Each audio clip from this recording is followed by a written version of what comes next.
Callisto Protocol was my most anticipated game of 2022. It's not often that we get a game selling itself as the spiritual successor of Dead Space, and with good reason. Glenn Gosfield, the creator of Sledgehammer Games, the co-director of Dead Space, and even more impressive still, a dev that worked on the original Penn and Teller Desert Bus game. But yeah, he's also the man credited for making Dead Space what it is today, so the hype for Callisto before release was honestly real. It grew even bigger when it was announced that he was opening a new studio and that the budget was going to be enormous.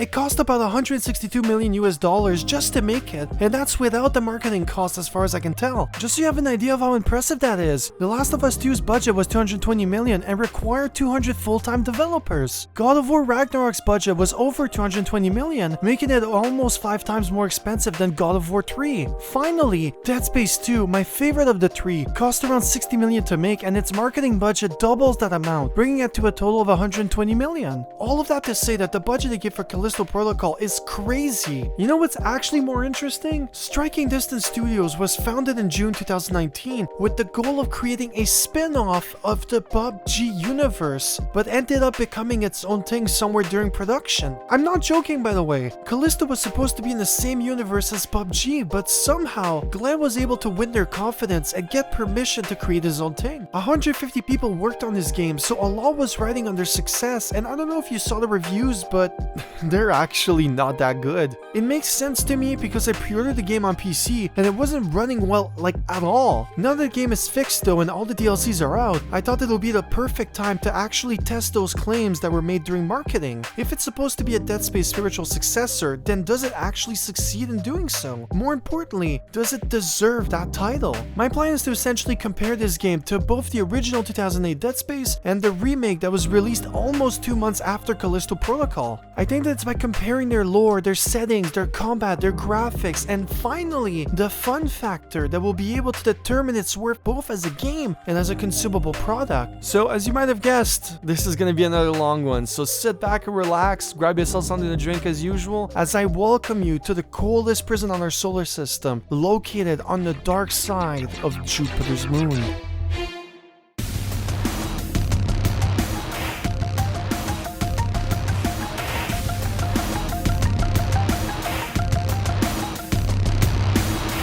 First of all, I think it's important to prove that Callisto Protocol takes a lot from Dead Space, and I do mean like a lot. Story-wise, they're generally pretty much the same. A foreign ship containing the playable character and supporting cast crashes onto its destination, essentially destroying the ship on impact. The rest of the game is spent trying to figure a way out of the said location, while humanoid things try to turn us into their evening vegetable soup. The game is played from the shoulder view third-person perspective, allowing the player to feel the impact caused by the gory action, while the centered around the dismemberment of both parties. Well, more them than us, right? But it rarely does actually work out that way. Combat itself is the fast-paced combination of hacking and slashing, shooting, throwing enemies with the telekinesis module, and stumping them until their chest cavity provides the item we wanted. On the quality side of things, the hub is integrated in the character's design with its life bar in the back of its head, which is complemented by a holographic projection for the inventory system. The core strategy loop of both games is to try and survive the enemy encounters as flawlessly as possible in order to use the least amount of resources. You'll therefore be constantly analyzing your surroundings in order to find traps and other items that you can use in order to preserve ammo and health packs. All combined creates an adrenaline-packed campaign that tests the psyche of the protagonist, and after seeing your colleagues die at the hands of almost limitless hordes of enemies, he develops a trauma that will stay with him as the game's sequel baits for the follow-up. Both games will take a similar amount of time to finish them, clocking at around 10 or 11 hours each, no matter what version you end up playing. I think I've proven my point at this point, but if that wasn't enough, here's a quote from the big man himself.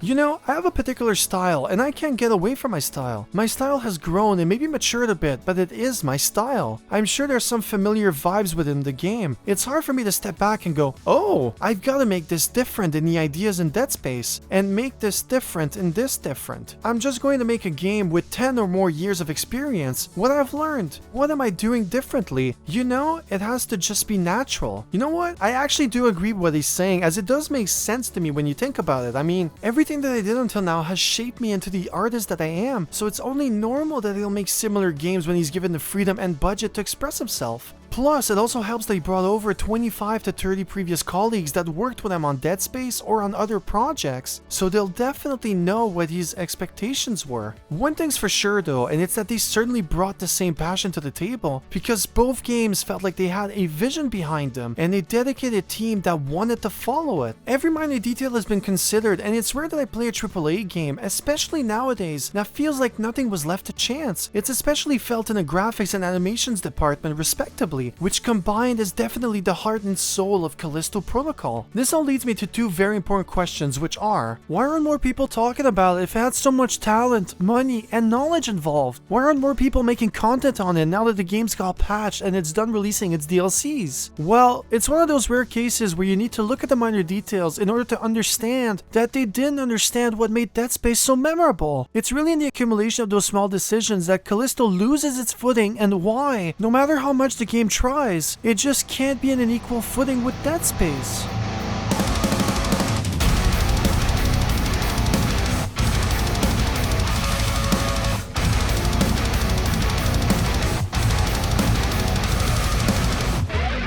When you boot up Callisto, you're greeted by one of the strongest intros in modern horror. We get to see the landscape of a destroyed city as we follow a sole survivor, mocapped and portrayed by actress Karen Fukuhara, as she walks through the futuristic but apocalyptic landscape. We then get to see just how breathtaking and, dare I say, how realistic the graphics are as we look at the different lightings and fog effects in the surroundings. The scene is then followed up by the introduction to our main protagonist, which looks so detailed that it could pass for a live-action performance. It genuinely looks like Josh Duhamel, and I think that really sets a high bar for good motion capture and modeling designs. We exit the main hub and we're greeted by this beautiful atmosphere that honestly gave me goosebumps the first time that I saw it. It's so eerie and the fog is so thick that it perfectly foreshadows the environmental style that the team has. More importantly, it doesn't feel too exaggerated. It feels like a realistic attempt at creating a space that would make you feel uncomfortable if you were actually there. Here's another example. There's a part later on where we have to walk through an empty tunnel with pipes going through it until it fades in the darkness. The way that the pipes turn, fuse together, and cover the walls makes me feel unsettled and alone in a way that can only be described as liminal horror. The best part is that it lasts a good while and nothing happens. You're just walking through it in silence, but you remain dense because you're imagining that something might come out and attack you at any given moment. Very few games can nail that subconscious horror that happens more in the mind than on screen, and Callisto more than excels at it. Although, it's one thing to know how to use silence and empty space in horror, and it's another one to know how to break it, and that's exactly what the devs do here. Rapidly, we discover that the ship was breached, so we have to follow the path and hide from the attackers, and again, it's genuinely beautiful. We obviously get caught by the invaders, so we open up the cargo door in order to evacuate them out of the ship. The girl from the intro is back, therefore setting her up as the villain of the story, and, as all villains do in any intro sequence, they proceed to fuck up our day even further.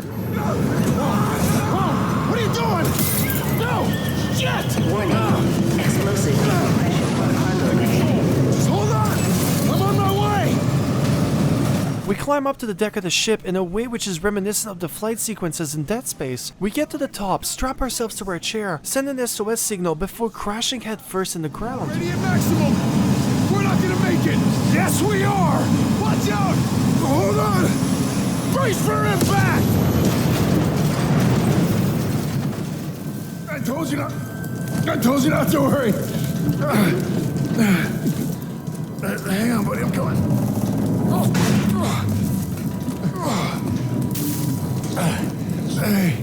Hey. Oh. Chico. Oh, I didn't you listen. Hey, come on. We're then saved by Leon Ferris, played by Sam Witwer, who's accompanied by his strong and obedient robot soldiers. What started off as a simple search and rescue turns into an arrest warrant as he receives the order to bring us in. Yes, sir? Whatever you say. Grab him too.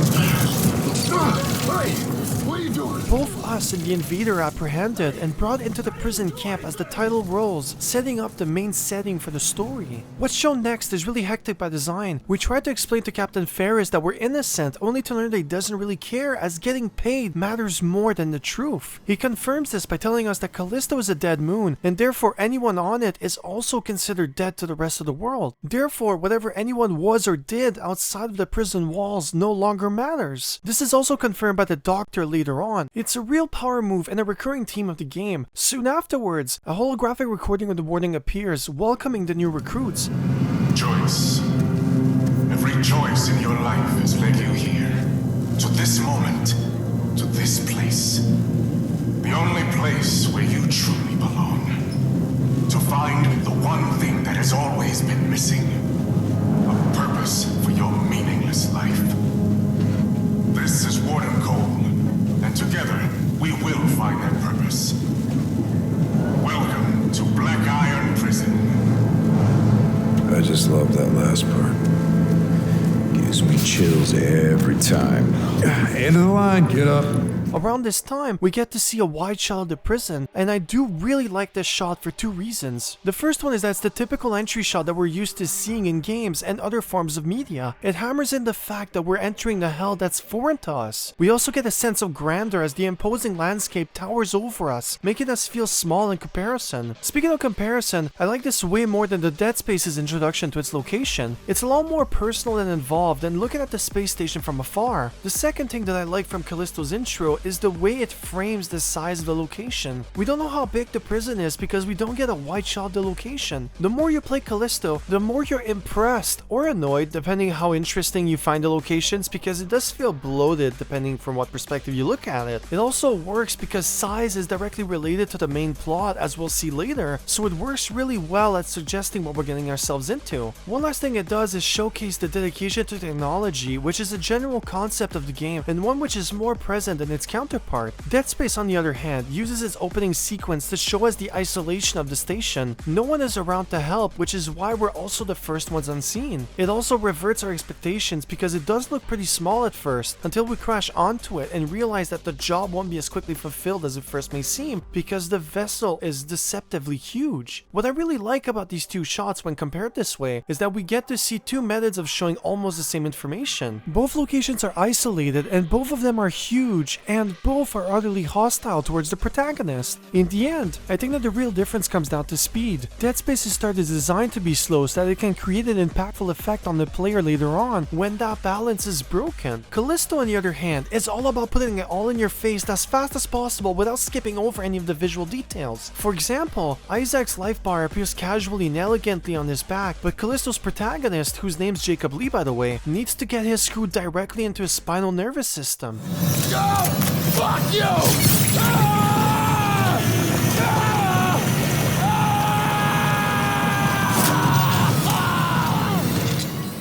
We're then immediately thrown into a nightmare sequence where we get to witness the guilt that Jacob has towards his partner, kind of like what we see from Isaac's girlfriend in the second game. That scene is immediately followed up with the prison's utter destruction. Our cell is open for some reason and we get to escape. How it happens and how come none of that destruction and carnage woke Jacob up is never really answered, but don't think about it too much because we rapidly meet Elias Porter. He's been a prisoner here for what feels like eons, so if we help him leave his cell, he'll be ready to team up with us in order to escape the facility with us. As a sign of good faith, he gives us a shift to defend ourselves and off we go. The next thing you know, we're forced into our first combat sequence, which is as hectic as the story so far. I'll talk more in detail about the combat of the game a little further on, so once we deleted him from existence, we unlock Elias's cell. He instructs us to meet him at the infirmary, so we split up and go our separate ways. We then climb up to the chain of command where Captain Ferris apprehends us, accusing us of being involved to the destruction of the base somehow. Although, before we can even reply or get any information out of him, we unlock a door that contains a few enemies on the other side, throwing Ferris down the black pit of destiny. I don't know about you, but it feels to me like the devs really wanted to skip over the introduction in order to get to what they felt was the more interesting part of the game. I understand that it's done to create intrigue, and the game will attempt to answer most of what it sets up, but at least so far, the story doesn't really seem to matter. Here's what I mean though. The villain of the game, which physically represented by Ferris, is now dead. Remember the doctor we saw earlier? Well, that was her introduction, and won't be mentioned again until she reappears about 9 hours from now. We also have no idea where the girl from the first cutscene appeared in our ship, or where she is now. Is she even alive, or is she still locked up? Plus, most of the dialogue repeats what we already know, which is a general sense of confusion towards everything that has happened so far. Worse still, we don't have a lead as to what to do next, so clearly the devs wrote themselves in a corner. They could have had Jacob explore the place on his own, figure out what to do and how, or they can make a character like Elias conveniently appear to rescue the narrative. His backstory is that he's been in prison for so long that he knows the ins and outs of it very well. He's worked everywhere and therefore knows where most of the vents are, how and where they connect to one another, and where they lead. He's also conveniently able to infiltrate the prison servers and all related software in order to extract information and unlock certain restricted areas. In other words, we found the most valuable person in prison still intact and conveniently locked up in his cell so that he can be indebted to us. On one hand, it is indeed awesome for our protagonist because he just found the best person who can guarantee his success. The bad news that this brings though is that Jacob automatically becomes a passive character, kind of like a controllable NPC. We won't be figuring out where we're supposed to go or how we're supposed to get there. Elias knows all, so we're essentially the muscle, the guy that he sends to activate stuff, and that, as long as we obey, he'll do his best to get us out of here. To the game's credit though, he's keeping us around because he doesn't know how to pilot an aircraft, and our physical strength is a welcome bonus, so we do bring something to the table though. It's just that it subsequently removes the feeling that we're actually doing something concrete. Take Dead Space for example. Isaac's an engineer and the only one in his crew. His role is predetermined, so everything he does brings concrete change to the ship and subsequently to the team. We start the game by fixing the railway so that you and your team can go from one part of the ship to another. No one else could have done the job, or so we're led to believe, and having a secure method of transportation is a must, especially considering the circumstances. Additionally, we also get to fix the engines of the station, set up the self-defense targeting system, repair the communication antenna, and more. We know what we're doing and why we need to do it, which is why Isaac is a more interesting protagonist. He's actively doing stuff that gets him one step closer to his goal, unlike Jacob, who's following an invisible waypoint created by Elias. There also aren't any puzzles in the game other than if you consider moving batteries around in order to unlock the only other door that requires it. You will also find a few switches that need activating, but it's mostly just us pushing a button and adapting to whatever comes next.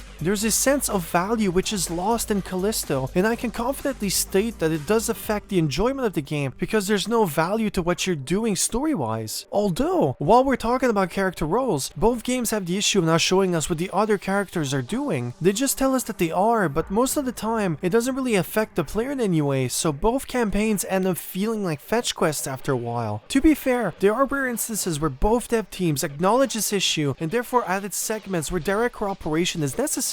There's a part in Dead Space, for example, where we have to wait for a teammate to unlock a door as the regenerating monster is following us. In Callisto's case, there are parts where Elias either unlocks a door for us, warns us what's up ahead, or straight up helps us by activating a lift. All that to say that the Callisto devs didn't really worry about the context of why we're doing what we're doing until they really can't ignore it anymore because, well, they do have a story to tell at some point. Therefore, as the game is made in such a way, I say that we oblige by taking a break from the story and concentrate on one of the two pillars creating Callisto's universe, its interesting level design. Callisto, unlike its older counterpart, went with a realistic approach to its world and setting. The central tower is overlooking the prison cells. Every room is made of solid concrete with no noticeable decorations other than your basic safety propagandas. Districts are connected in ways that make sense, and the individual rooms inside each of them look realistic and feel lived in. In other words, the prison is made in such a way that feels real. It feels intimidating going through those cement walls, as all that welcomes us is the coldness of the empty spaces. The monotony is only casually disturbed by its superficial fixtures that give it an impersonal and industrial vibe. They basically really nailed the feeling of despair and loneliness that comes from being in a prison, and those two feelings are representative on all areas of the game. For example, the medical bay feels generic. It has the set piece that you'd expect, like a surgery table and its medical references, a set of functional quarantine rooms, but also lockers for the employees and their other basic commodities. It also looks like the focus was put on sanitation location and genuinely looks like a working facility. I honestly think that they did the medical facility better than in Dead Space. It feels like they made the facility work for the level design, as it has 2 open floors which are connected by an elevator that will never be used in real life because of safety purposes. There also aren't enough rooms for the staff that should have been here considering the size of the ship. Plus, it really feels too clean compared to what it should have been, considering that the murders have been happening all over the place for a very long time. All combined, it creates a place that doesn't feel like real people used it. Don't get me wrong though, it looks awesome and it does sell the location to us pretty well, but Callisto has that authenticity that Dead Space doesn't, which at the end of the day is definitely alright. Dead Space wasn't trying to be realistic as much as it was trying to emulate it, and therefore gained something that I'll touch on later on. Callisto's dedication to realism also is the general theme to its other locations, like the mining facility. The mine is composed of basic tunnels with a minimum of equipment with nothing that really stands it out apart from the enemies, of course. There's also an oxygen processing plant located in a closed biodome which is connected to the other facilities around it. It has a central walkway as well as giving us 2 ways to get to wherever we want to go. Plus, it's the only location with plant life, which makes sense given the function of the place. There's indeed a lot more that I can say about the subject, but know that they did the best that they could with the places that they had in mind, and you really start appreciating them when you take the time to stop and look at them. On the flip side, I think there's one main reason as to why no one will remember the game for its level design and why most people barely acknowledge it in their reviews. If I had to sum it up in one word, it would be its lack of style. Callisto decided to create a world that feels real. The prison feels and looks real, but that's exactly the problem. There's nothing differentiating the medical facility from the oxygen facility or even the sewer segment because the tone and lighting is the same throughout those experiences. Most if not all clips that I've shown you so far are part of the first 2/3 of the game, and yet I'm sure that most of you thought that it looked pretty much the same. On the other hand, the same can't be said for Dead Space. The medical center, for example, didn't feel like a real working facility, but it looked real and had its own tone. Everything is also covered in this unique blue tint that separates it from all other facilities. The mining facility in Dead Space, for example, is on the opposite spectrum, kicking it off with a distinct orange color palette. It also has vents everywhere and gashes of wind and other air currents which you can't normally find in other areas. Another example would be how the whole game happens in closed and tight spaces, only to then ditch it all and offer an open platform with a breathtaking glass ceiling. I still remember when I booted up the original Dead Space on my 360 and saw that room. It left me in awe, and that feeling is imprinted in my mind, so I always stop and look at the never-ending space when I find myself in that room, even all those years later. Dead Space feels bigger because it plays with everything at its disposal in order to make everything feel different and varied from everything else. It complements the quest designs as well, so your tasks won't repeat and require that you visit multiple locations in order to proceed with the quests. Callisto, by contrast, feels monotone and sterile, which fits with the idea of a prison. It isn't a fun or beautiful place, but so would a space station used for mining purposes if you try to emulate it in a similar way. That's why, while writing the script, I'm having a hard time remembering most locations that I've been in Callisto, but I can vividly imagine most of them in Dead Space. The same issue appears when you examine its enemy designs. Both the necromorphs and the biophage from Callisto look human at their core. They usually have 4 limbs and a head. Their composition is made of the rearrangement of bones, flesh, and blood. All combined, it gives us a point of reference that allows us to determine that these were once human that had families, loved ones with hopes and dreams, and somehow it was all taken away from them by something unexplainable. The big difference here is that Dead Space's necromorphs feel like the perversion so extreme that it has that touch of sci-fi fantasy in their design. In other words, I believe that they're scary because their design is only relatable in the most primitive level and therefore feel and look like the twisted plaything of a god that we simply can't understand. They behave outside of our comprehension and therefore gives them a unique style that's still creepy even after multiple playthroughs. It's unsettling in a John Carpenter's The Thing way, and that movie is still talked about to this day the same way that Dead Space is still coherent in our modern times. Callisto commits the sin of not encouraging imagination as it's more interested in pursuing its version of realism. The main enemies in particular, who are simply called the Grunts, look too much like some experiments conducted by humans that turned wrong. It doesn't hit the same way, so they lose their horror factor pretty rapidly. On a side note, the official Wikipedia page states that the devs looked at real car crash victims for inspiration on their design, which is definitely messed up but indirectly proves my point. The necromorphs were the work of some eldritch god, and the Grunts were the work of some humans.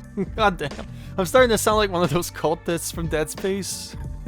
Glenn Scofield's favorite enemy design is a two-headed enemy called Big Mouth, as both heads connect together in order to create one big mouth, hence the name. Their design's definitely better as it's taller with a more deformed figure. It shoots acid from afar, and if you blow their brains out with a long-range weapon, they will come at you and try to melee you into submission. There's a nice flow of attacks and surely makes it more imposing, but unfortunately not by much. In practice, they fare the same way as the grunts. They play mechanically similar, especially when you remove the heads, and because of that, they lose their intimidating factor pretty fast. In addition to those enemy types, there are also parasites, which are the same as the swarmers in Dead Space, except here, their purpose is mostly reserved for some easy QTE jump scares. The same can be said for the bloodworms, which resemble a head attached to some long umbilical cord. I personally dubbed them the sleeping bag because, well, they look like they came out of a sleeping bag.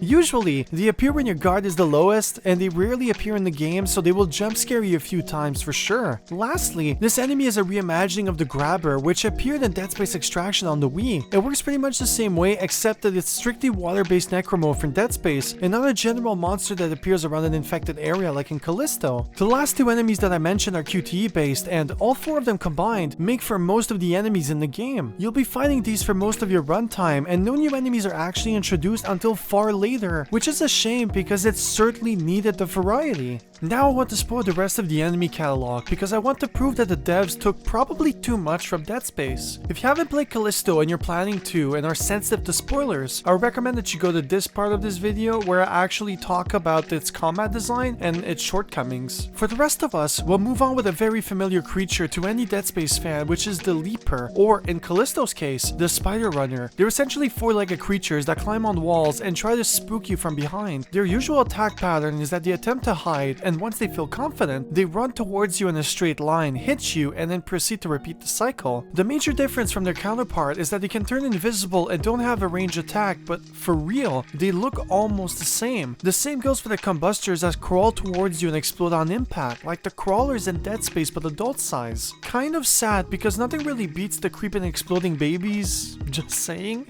You also have a monster called the Blind, which is the grunts that adapted to the darkness and therefore don't have any eyesight. They mostly use sound to figure out the position of enemies, or to the very least that's in theory, as the devs really messed up, but I'm actually foreshadowing here. The next to last enemy on this list is the security bot, which we saw at the beginning of the game. Honestly, it barely shows up, and when it does, you can usually stealth your way around it. On the other hand, if you do decide to attack it, it instantly kills you if you melee it, so it's one of the two enemies in the game that requires range in order to kill it. Speaking of range, its range attacks also instant kill you, but has a long cooldown to compensate.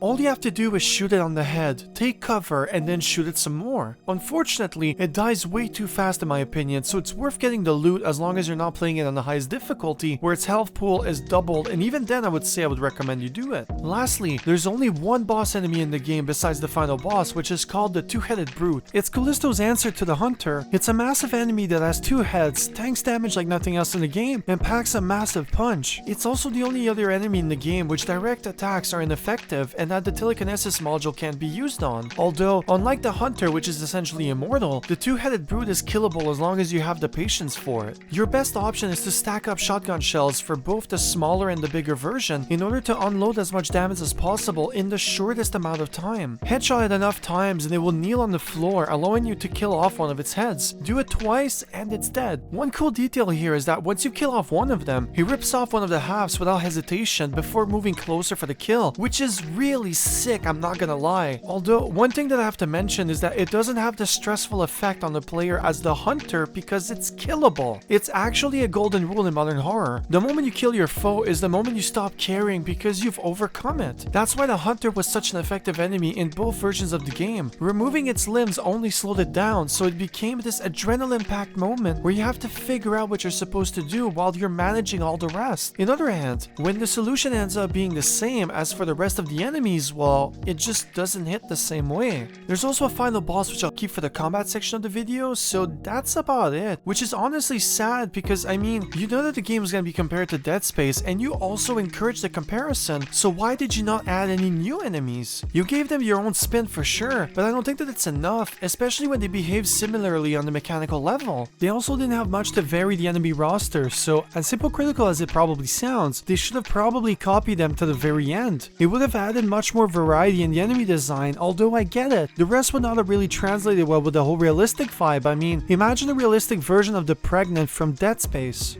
Sorry for bringing that image. At the end of the day, the only real difference that Callisto brings to the table is that you fight them in a unique way because the flow of the combat couldn't be any different. It's the saving grace of the gameplay experience, and it's so addicting. It's just that it isn't as smooth or as well thought of as it should have been, which honestly makes me really sad.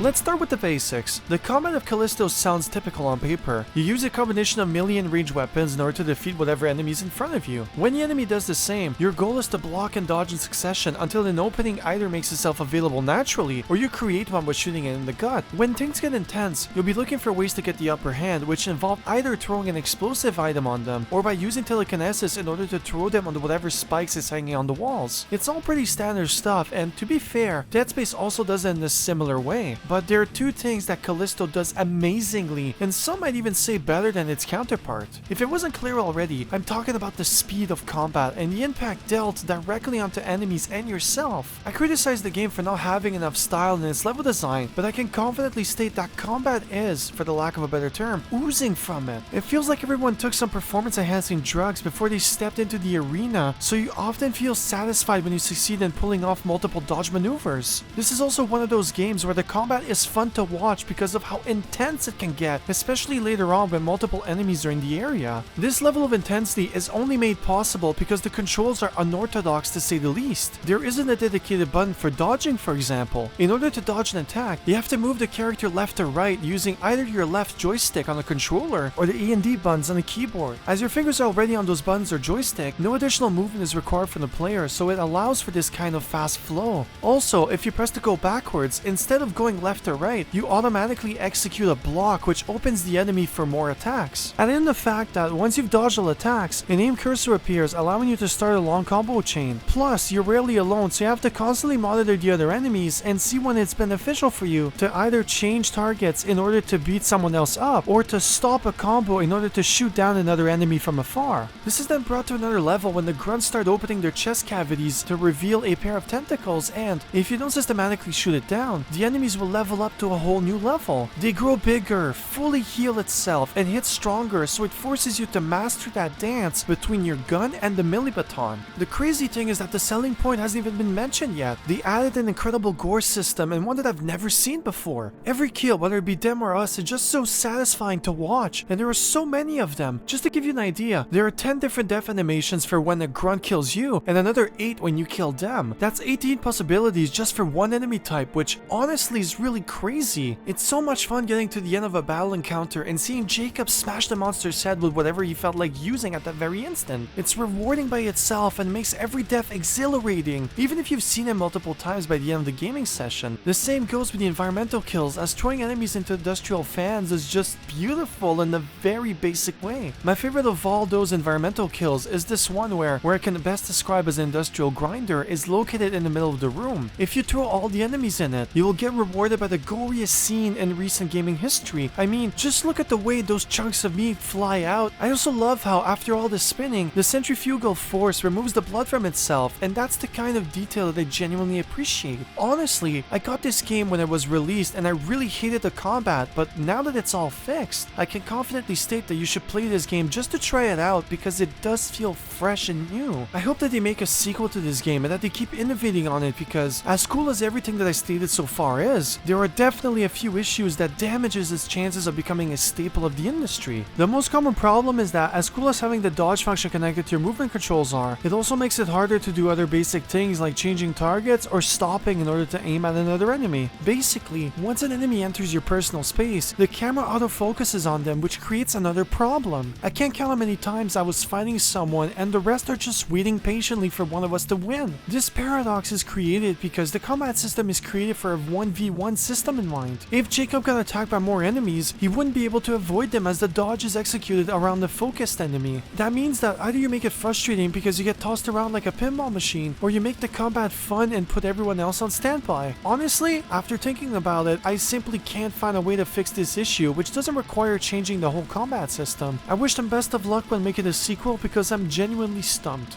I also think that this problem is bigger than it may seem because it plagues over the rest of the combat design. To be more specific, I think that it's the main reason why you won't see multiple enemy types in the same room. You won't see any spider runners with other enemies because, from a gameplay mechanic, they aren't compatible with the other types. The same thing goes for the bloodworms, the parasites, the security drones, or the biobots, which is in the DLC, and more. The only enemy types that do appear together are those that have the same basic combat loop. You'll find grunts with big mouths, for example, because they're both melee-centered enemies. The same idea goes for the two-headed brutes. You get the pattern. It's a melee attacking enemy, so it gets paired with the grunts because of course it does. If I had to sum it all up, it would be that there is a lot of variation here, but it's presented in the most non-challenging way possible because the dodging system wouldn't be able to handle it. The genius of Dead Space is that it sacrifices what I can best describe as in-your-face combat for one that instead offers control. It's mostly a gun-centered combat, with melee attacks being an add-on, but that means that the devs can push your limits in more ways than one. First off, you have to examine the room and determine what enemies you're up against. Then, you have to decide what weapons you'll use because each gun performs differently depending on what enemies you're using it on. For example, the pulse gun is a rapid shooting weapon, so it's ideal for shooting down the swarmers and other smaller targets, but isn't as efficient on big necromorphs. It would indeed do the job, don't get me wrong, but I think that the plasma cutter does a better job at the same task. Then, once you decided what gun you'll use, you have to decide what limbs you're going to shoot, and then, once all of that's done,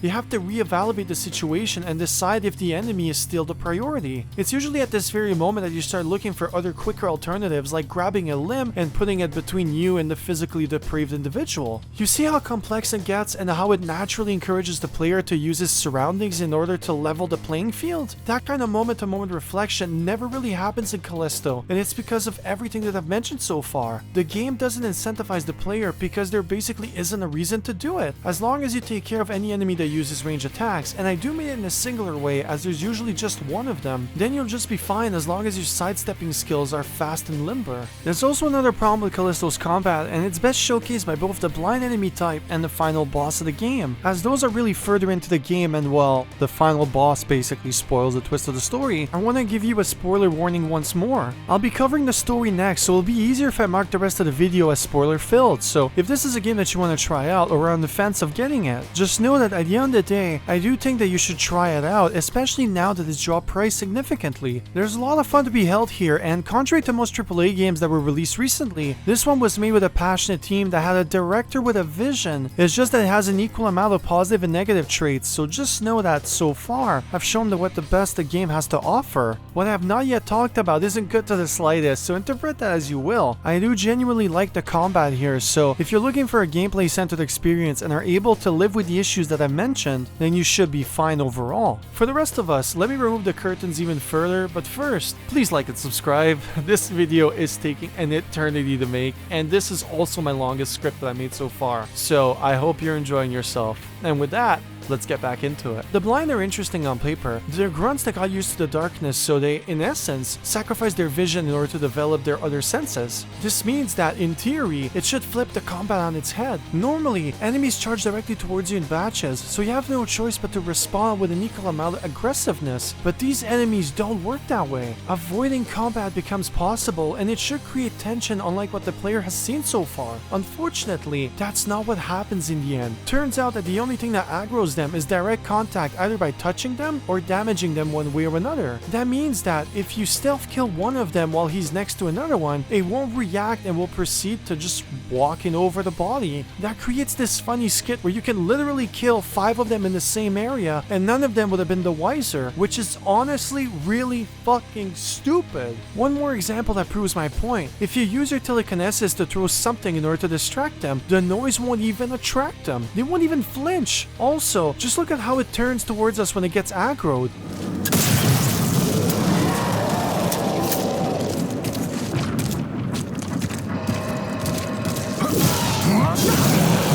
I could be wrong here, but I believe that they reused the animations from the grunts and just changed what triggered them, because it clearly would have missed me unless it saw where I was. Regardless, they replaced the grunts in the last third of the game with them, and honestly, that was a huge mistake. It trivializes combat in the game that's based on timing, and at the same time, it goes against your gameplay philosophy. Also, as it's the best part of the game, it really makes me wish that you were fighting grunts instead, even if you've probably killed like 100 of them at this point. Although, nothing shows the limitations of combat system better than the final boss itself. Do you remember Captain Ferris that fell off the control station? The one that I've barely mentioned so far and the one who we've never actually found the body? Well, guess what?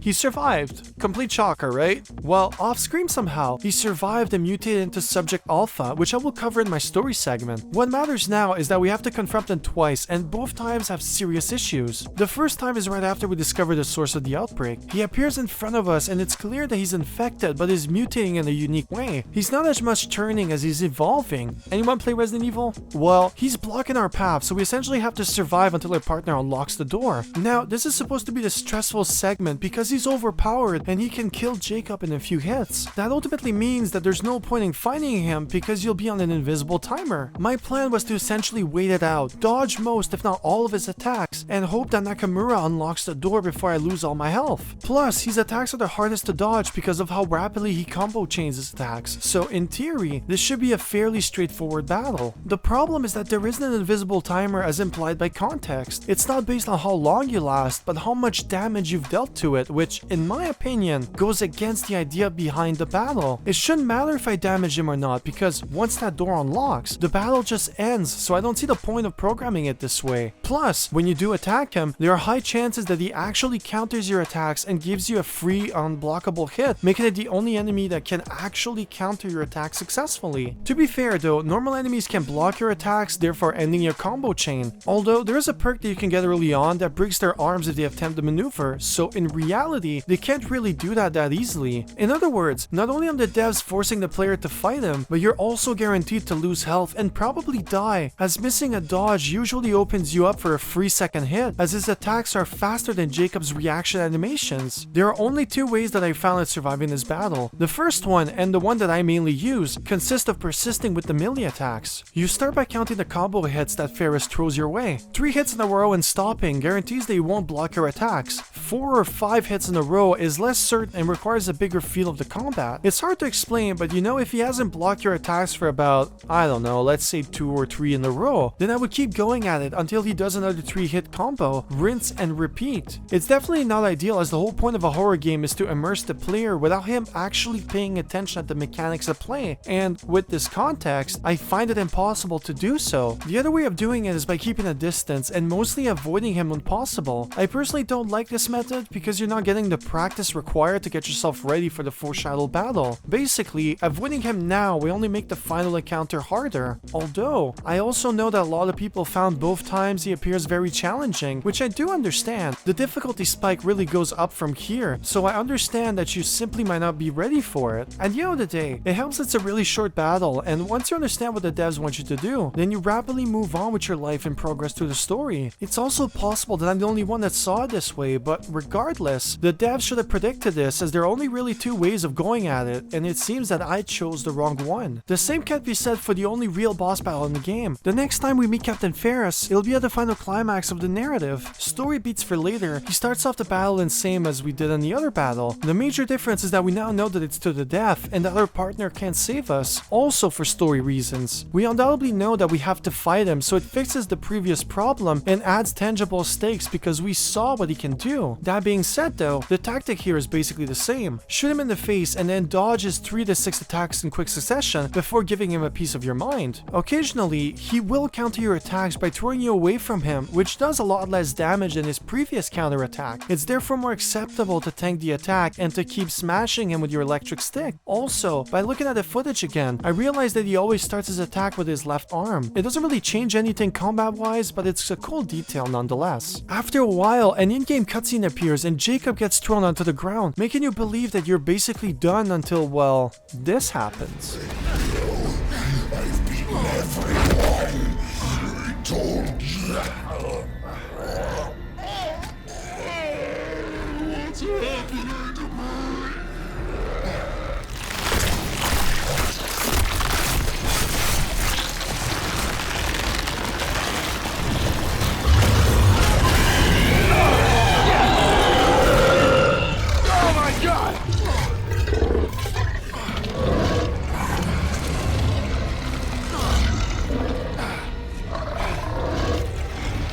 There's always a price. So Callisto becomes Resident Evil. To be fair though, we do see monsters leveling up throughout the second half of the game, but this feels a little too much in regards to the enemy design. Still, it is sort of explained in the lore, so I can give it a free pass for the time being. For now though, we have a huge monster to kill, which means that the playing field has changed. The gimmick of this encounter is that we have to destroy the facial shield and then aim for the head hidden inside. The problem is that in order to maximize your weapon's efficiency, you'll be switching guns in order to use the one that has the most bullets on the shield, therefore reserving your shotgun shell for the head. That's also where the first problem starts to appear. If you execute a dodge, he won't switch weapons after the time. Plus, the boss is so massive that if you're not looking straight at him, the game often doesn't register that you're attempting a dodge. This problem is aggravated when you're running all over the room because you're trying to pick up the resources around the place while avoiding the fire hazards on the floor. You'll often have your back towards the boss for various reasons, so trying to dodge his attacks is often more annoying than a challenge. In other words, because there isn't a dedicated dodge button, you have to constantly turn around in order to face him so that you can execute a dodge. He often sprints towards you when there's a big enough gap between you two, and when there isn't, he throws a long distance projectile that spreads into a given area. I honestly really hate this range attack because it's often a guarantee hit because either you don't see it coming or your animations take too long to finish when compared to his attacks. All combined, you'll often keep turning and wasting so much valuable time because of the gameplay limitations and not because you confidently decided to do so. It honestly feels really janky at best and badly implemented at worst. Then, this game also does something which it usually shies away from, which is to combine enemy types. This is the second instance in the whole 12-hour game that I can think of where combustors are mixed with any other enemy type. The problem is that the gameplay is already hectic, and as you may recall, your camera autofocuses on the enemy attacking you. That means that you'd lose the visibility of the playing field every time you dodge or get attacked, so keeping track of them on top of the boss is hard for no good reason. He also attacks more often than before at short bursts, so you'll be forced to react more often than the first phase. Plus, what makes it worse is the fact that you don't even have time to heal. I know that I really haven't mentioned healing so far because I barely used it, but I certainly needed to heal in this battle. Here is how long it takes to heal in this game.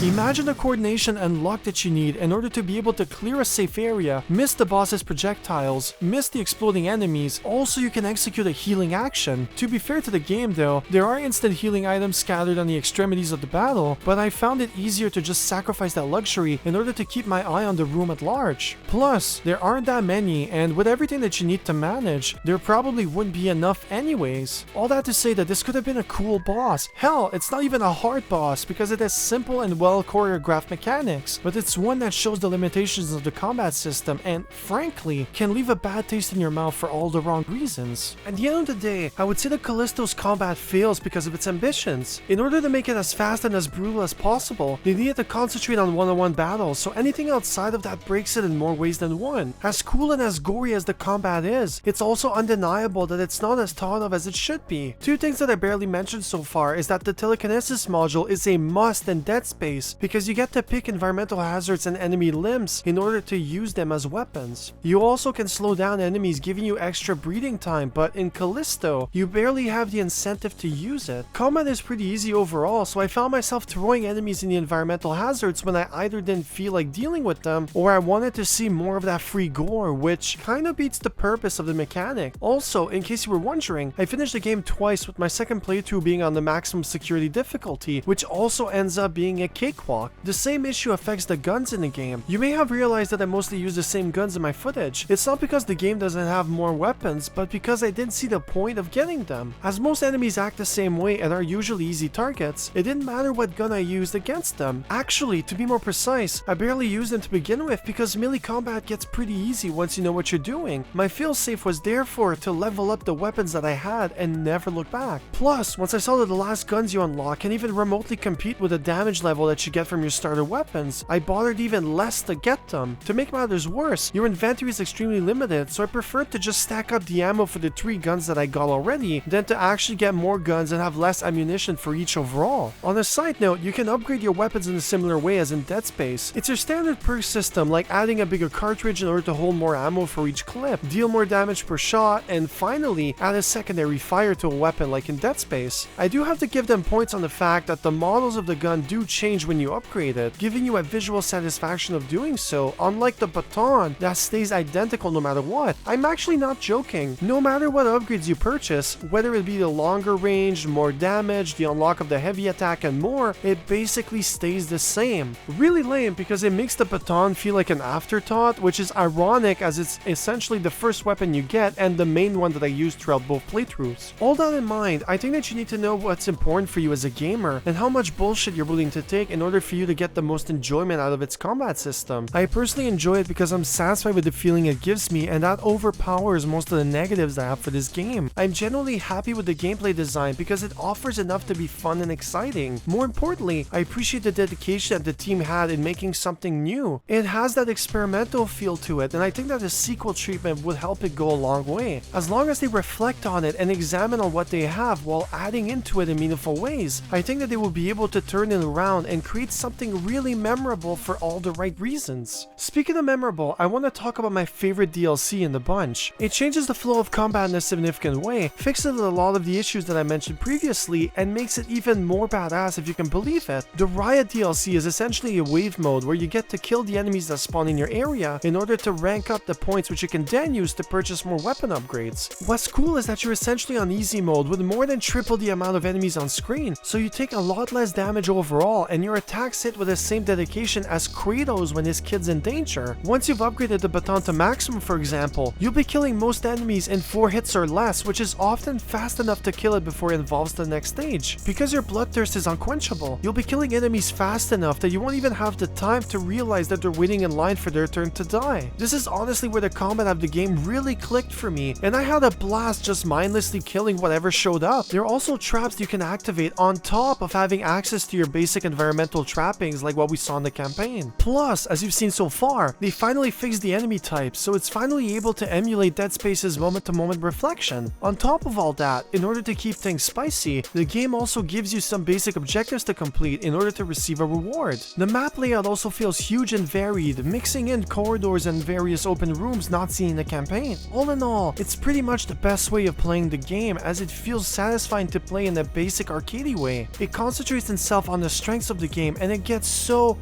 close to perfection. But I have mainly 2 issues with it, with the first one being the enemy spawns. They essentially spawn in the room that you find yourself in, which is annoying because you can barely adapt to what's thrown your way. It creates an artificial difficulty because you could be doing pretty well, and all of a sudden, multiple 2-headed brutes appear next to you, corner you, and juice you to death before you can even do anything about it. Additionally, there are so many vents everywhere that you'll often find enemies spawning around you when you're not looking, making it often feel unfair at higher wave levels. I think that they did it because the combat is still really easy. By removing my ability to plan my moves ahead of time like in the campaign, it keeps me on my toes and forces me to react on every minor change in the battlefield, which is good, but again, it is executed poorly as usual. The last problem is that it shows just how basic the combat is and feels when compared to other games in the genre. Once the thrill of murdering a few hundreds of enemies has passed, you're left wondering what's next, and that's honestly it. Like, there's nothing more than just that. It's just the same thing over and over again with barely any variety, as the difficulty doesn't come from changing the enemy patterns or by adding new never before seen enemies, but just by throwing more your way and hoping that it translates to a more intense experience. In a better game like Dead Space, it would work as there's a lot of variety and different versions of the same ones, so it would be a lot of fun overall. Callisto is, like I said so many times previously, a really easy game once you master the art of tiptoeing around the enemy's attacks. Even now, I can easily get to wave 40 as having 20 grunts or 60 only leads to a longer waiting time for them and more of a busy shift for me. This also highlights my overall message I'm trying to convey, and it's that this combat isn't really suited for a horror genre. The stakes are low and the player has too much control. It's also too gimmicky for the player to not examine its components. The enemies are also very similar to one another, aren't hard to kill, and more often than not are a complete pushover. This DLC proves to me that this is what the game should have been, a power fantasy similar to God of War, but in space, where we fight eldritch beings with our weapons and finish them off with our fists. Still, if you do decide to try this game, I would recommend that you only buy this DLC once it falls on sale. It's indeed a lot of fun, and I think it completes the overall package pretty well, even with its shortcomings. At the end of the day, when I reflect on everything so far, I'm still hopeful that they'll make a sequel because I think they're onto something here. I applaud them for trying, and I hope that someone from the team sees my video and analyzes my feedback when building the prototype for the follow-up. I also hope that they put this kind of effort in all other aspects in the future, because now's the time to cover the story, and frankly,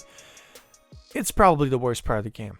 Just a quick recap of the events so far. We start the game with Danny Nakamura walking in a dead landscape as a broadcast accuses her of causing the attack. We then see Jacob piloting a ship which held a cargo destined for the prison of Callisto. He gets a warning that something is malfunctioning in the cargo area, so he obviously leaves to check it out. He first confirms that the medical supply is intact before proceeding and inspecting the rest of the cargo, which tells us that the cargo is exceptionally important when compared to the rest. Around the same time, the ship gets boarded by pirates, and among them is the lady that we saw in the previous scene. After a brief confrontation, the aircraft ends up crashing, killing Jacob's co-pilot in the process. Not long after, Captain Ferris shows up to the rescue, and what starts as a friendly conversation turns hostile as Ferris gets the order to imprison both of them. With barely any hesitation, he brings them in, sending them through a long recruitment process. We then get our life bar attached by a doctor that doesn't care while we're in prison, and one head shaving later, we're locked into our cell. Although, before we can even get accustomed to the smell of sweat and feces that the previous tenant left for us, a riot of sorts sends the whole prison into chaos. We essentially sleep through the whole fiasco, and it's only when it's safe that Jacob wakes up from a nightmare and realizes that his cell door is unlocked. I guess that making us live through the whole chaos would have been too Dead Spacey, so we had to get this plot contrivance instead. The only way that this could have worked is if the medication we received during the implant phase made us drowsy or somewhat unconscious, but as Jacob is fully functional, isn't feeling any side effects, and we haven't actually seen him receive anything new, then I don't know how to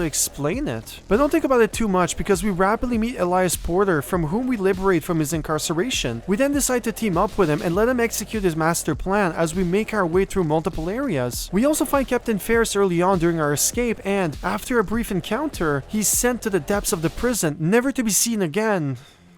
Yeah, sure. I do hope that at some point they explain the Deus Ex Machina that Ferris had to basically pull in order to survive that kind of fall, and spoiler alert, they actually don't. From there, the goal is actually simple. Follow Elias's orders and get to the oxygen facility, where we'll be able to board a train that leads straight into the flight control tower. In order to get there though, you'll be going through some demolished parts of the complex, abandoned health stations, and more, until we have to go through some sewers in order to get to the biodome. During our travels, we'll be seeing holograms of the warden and talking about building a stronger species while pushing the limits of man in order to make something greater. Mix into all of that a missable room in chapter 2, where you can find just before entering the medical complex, and you can easily guess what the story is going to be about. To be honest, my brother texted me what he thought the story was at this exact point in time, and he guessed most of it pretty accurately. I encourage you to do the same and try to guess what the story is actually about, and more importantly, what the Callisto Protocol actually is. Write down what you think in the comments so we can actually compare later on if you got it right or not. Also, Also, here's a hint in case you're not sure. Think of the unitologists from Dead Space. Anyways, at this point in time, the story is at a standstill. We do find a few audio logs, but it mostly holds the last moments of the person's life. There are exceptions though, like this one where we find out where the warden had recently changed and that the newly appointed warden has been making a lot of changes since his arrival. There are also a few others, but honestly, they didn't really contain any important information worth mentioning. I also have the achievement of collecting all of them, so take my word when they say that they don't add anything of value other than a slightly stronger sense of immersion, as most of them depict the person's last moments. The other noteworthy thing that happens during this whole fiasco is that we liberate the Asian girl from her cell because Elias thinks that we could use her set of skills. Although she is obviously hostile towards us, so she pulls an old switcheroo and we get to take her place in prison instead.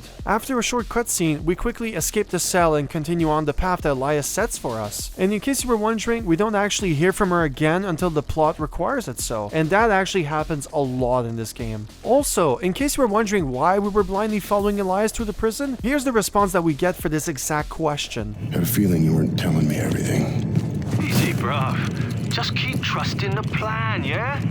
And keep moving. We gotta beat this storm. Really makes you wonder why they didn't just remove that dialogue in the first place. I mean, not mentioning it and letting Jacob look gullible is a lot better than letting us know that you didn't even care to find an excuse for everything that we're doing so far. To be more precise, my problem with this response is not the fact that he's hiding from us, but the fact that we've been having this exact response for about 5 hours. Imagine playing for 5 hours and never learning anything about the person giving you orders and intentionally telling you to just follow the plan and never question it until basically the last 2% of his whole story beat. So it is normal that I get frustrated when right at the end, when we finally seem like we're accomplishing something and the game is about to finish, we basically get the same response over and over again. All that to say that after murdering a bunch of people and going through a bunch of corridors and rooms, we finally make our way to the train station where Elias is waiting for us with 2 suits able to withstand the harsh weathers ahead. As we walk towards it, Jacob finally decides to properly question the man that guided him to this point by asking a question that he should have honestly asked at the very start of this whole fucking game, which is, what are you in for? I never asked you. What are you in for?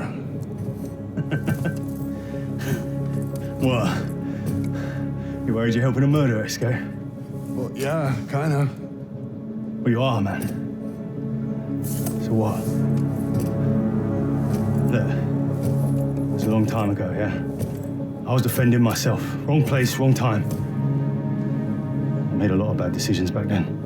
Yeah, well, you were probably just dealt a shitty hand. No. I was used to blame everyone else. But then I realized this was on me. You can't keep running from what you've done. Makes me wonder if it's their attempt at creating a connection between the player and Elias in order to half-ass a payoff at the end, which probably won't happen, right? Right? As they're putting on their suits, Captain Ferris shows up and threatens them before unlocking the airlock door prematurely. This causes a vacuum effect that sends both flying to opposite directions. Jacob's helmet malfunctions, but like most problems in the game, it's nothing that can't be fixed with the help of our shiv. We then roam aimlessly in the blizzard until we find Elias in the snow. Unfortunately, he wasn't as lucky as us, so he ended up dying in our arms as he thanked us for getting him out of prison.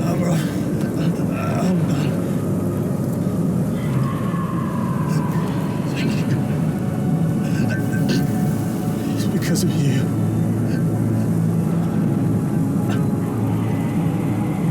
Look at Al.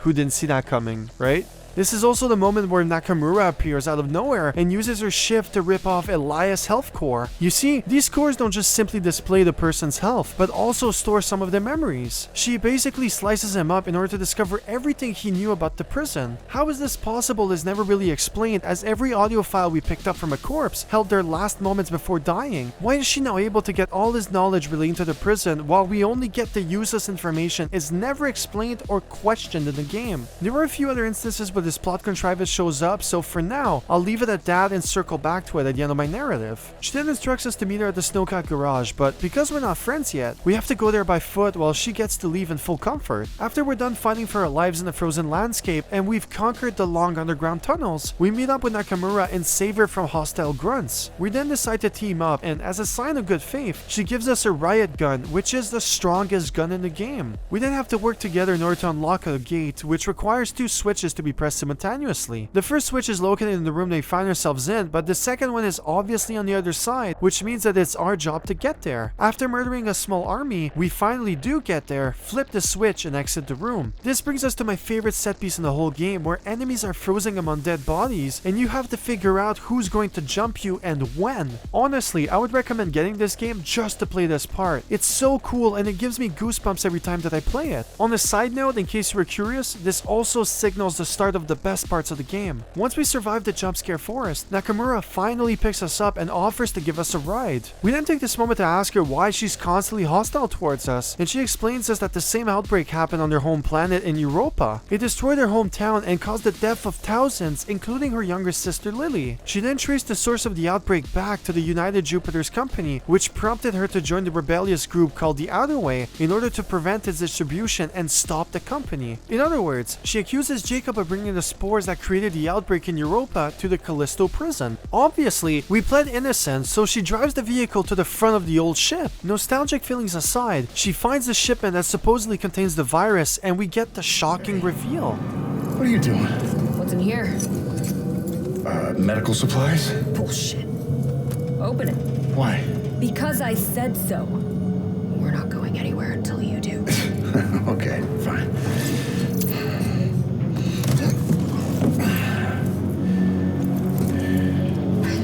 Yep, just like I told you. But records show you made multiple drops right before the incident. Me and a dozen other cargo ships. Don't try to talk your way out of this. I know you were involved. I had nothing to do with what happened on Europa.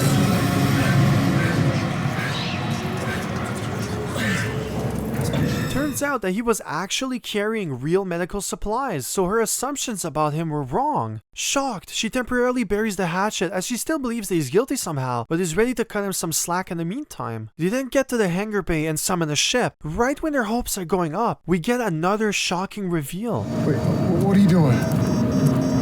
It's not me. No. One must learn to accept what they cannot control.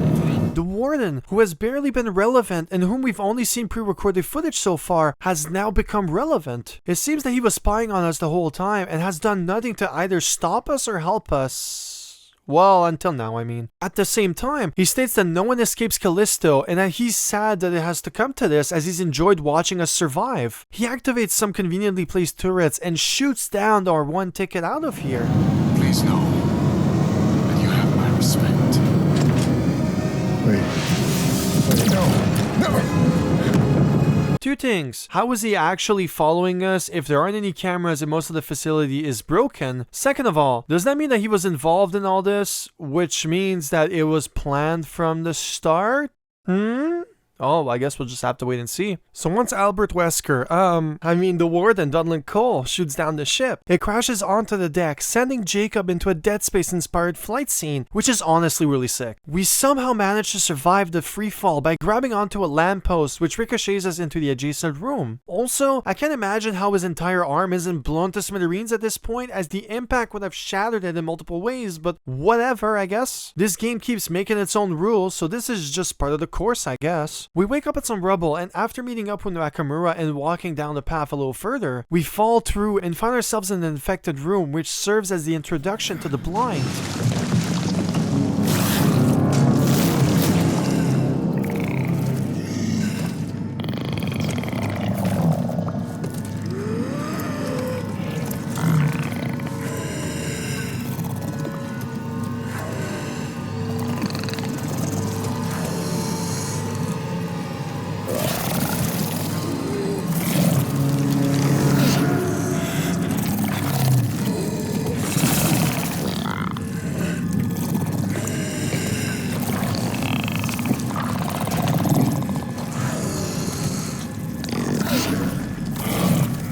then have to find a way out, so we head through the tunnels, unlock the power station, and head inside the construction area. I also want to take this time to mention that you can find another hidden room like the one we found previously, earning you the achievement called the commonality, although this time, the audio log is practically filler, making me wonder why they even bothered to add it in. Hey, so I've been doing more research since I started making this video, and I found out I got something wrong, which is those two rooms that I mentioned previously are not part of the UGC, but are actually the headquarters of a secret society called the Commonality, which is why the achievement is named that way. It's essentially a sect kind of like a Illuminati that infiltrated every series of society and that created those bases in order to essentially activate what is called the Callisto Protocol, which I'll get into later. Just know that basically they're never mentioned. Like, you find those two rooms, each has one audio log, and that's it. You won't find anything else based on the Commonality. You could have literally removed them and it would have done basically the same thing. So just keep in mind that Donlan Cole, the person in charge of the prison, is also in charge of the Commonality, or to the very least is part of them, and is therefore pushing their agenda, which I'll get into a lot later. So with that, let's get back in the video. We then go into an industrial lift and activate it, which starts off the battle, which is the highest difficulty spike in my opinion. Once we've committed a small genocide, the lift brings us to the entrance of a very interesting location. Now, before we continue, I want to deviate a bit and talk about the company that made this all happen, and actually why they decided to make a prison on Jupiter's moon. The whole infrastructure was founded by a company called the United Jupiters Company, or UGC for short. It's a company that was funded by a group of scientists who provided funding for biological and technological research. They created a name for themselves by providing data to the United States government, so when they found out that they were looking to colonize Callisto, they weaseled themselves into the project. Although, the bigger question now is, why Callisto?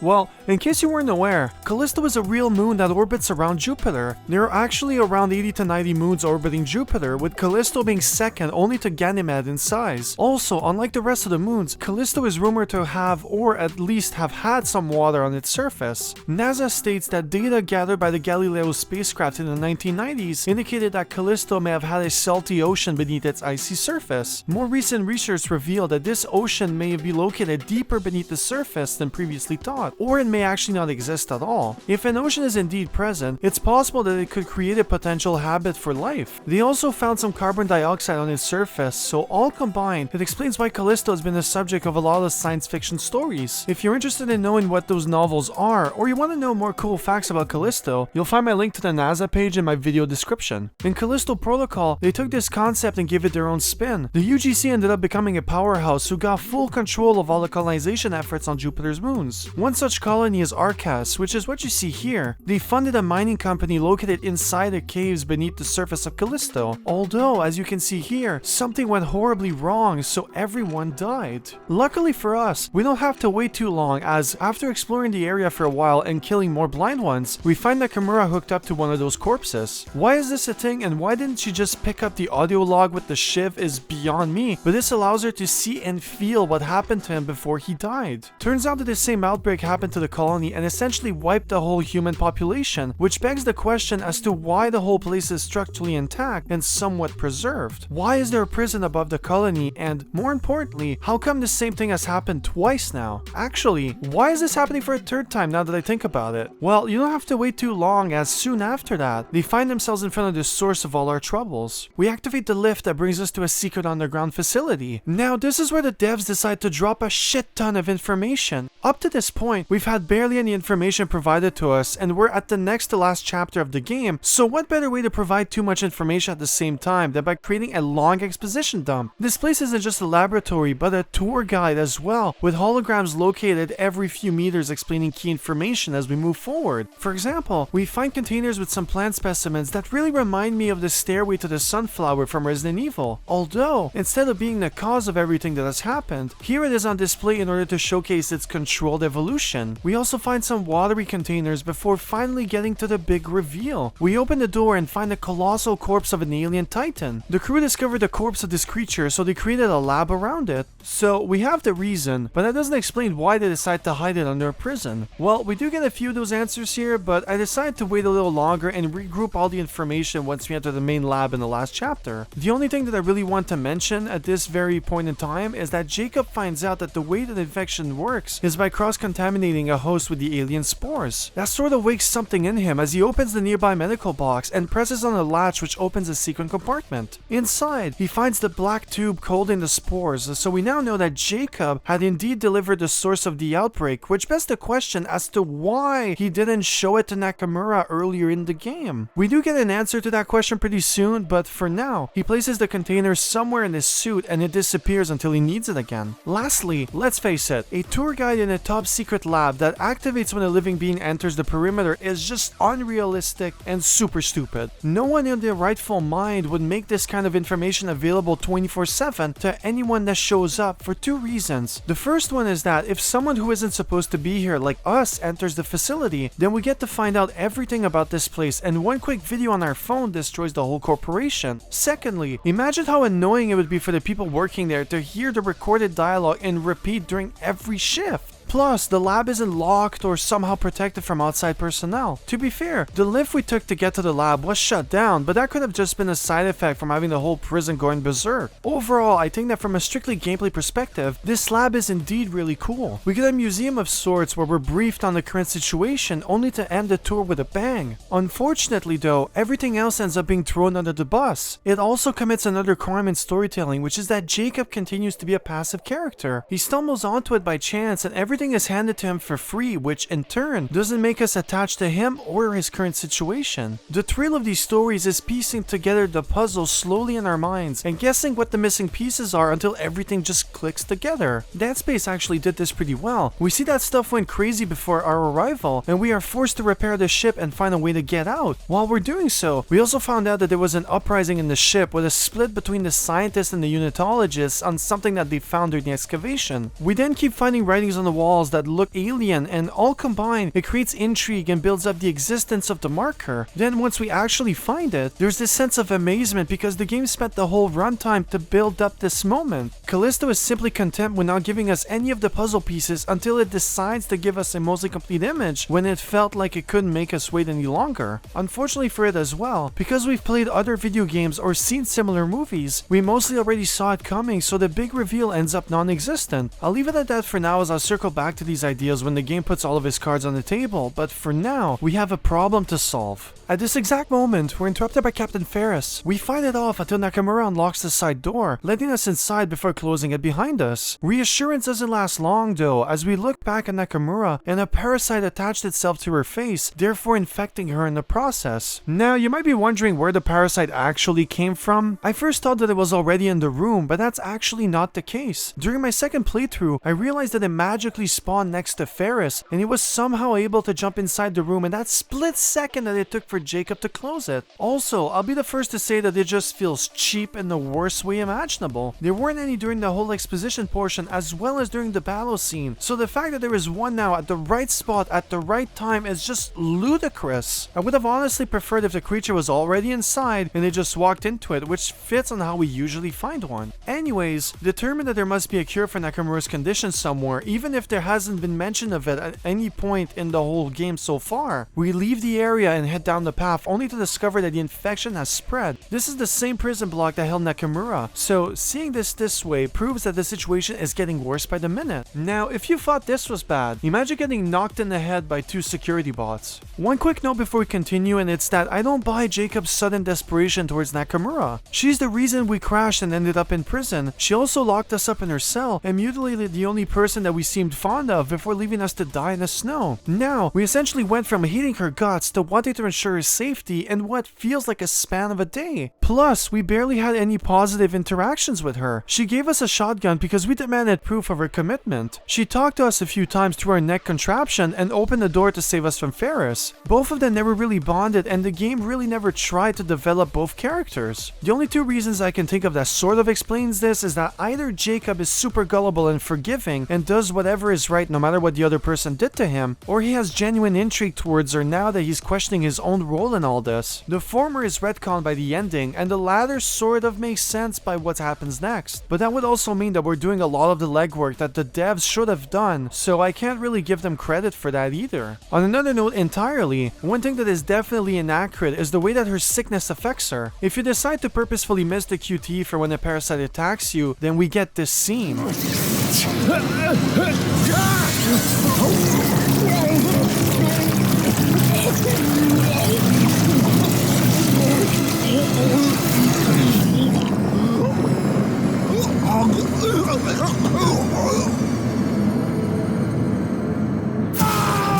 In other words, you become a grunt almost instantly. The only difference between both scenes is that the parasite only latched onto her face and didn't attempt to enter her throat, even if they've made it canon because there's only one kill animation for Jacob. Why didn't it happen this time can only be explained by the devs not wanting it to happen. Back to the point that I'm trying to make though, I find it hard to believe that she's not transforming immediately into a grunt. Either the transformation is instantaneous, or somehow the virus affects the body at ridiculous slow speeds when the infection comes from outside the body, which is just bullshit.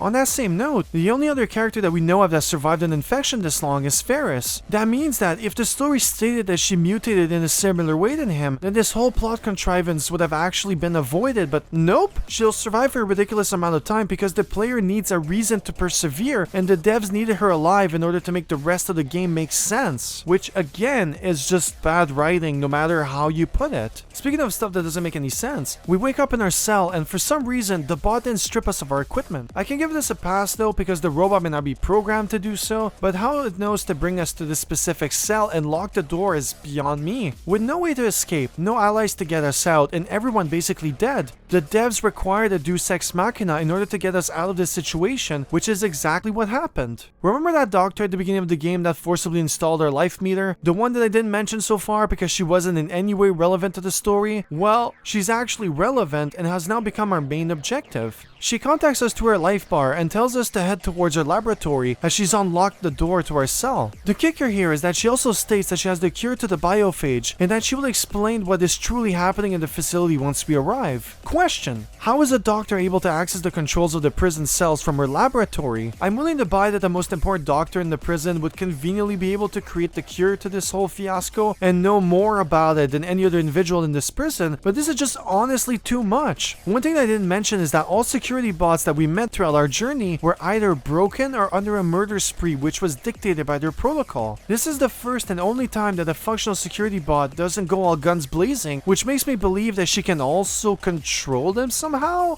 Is that even explained? No.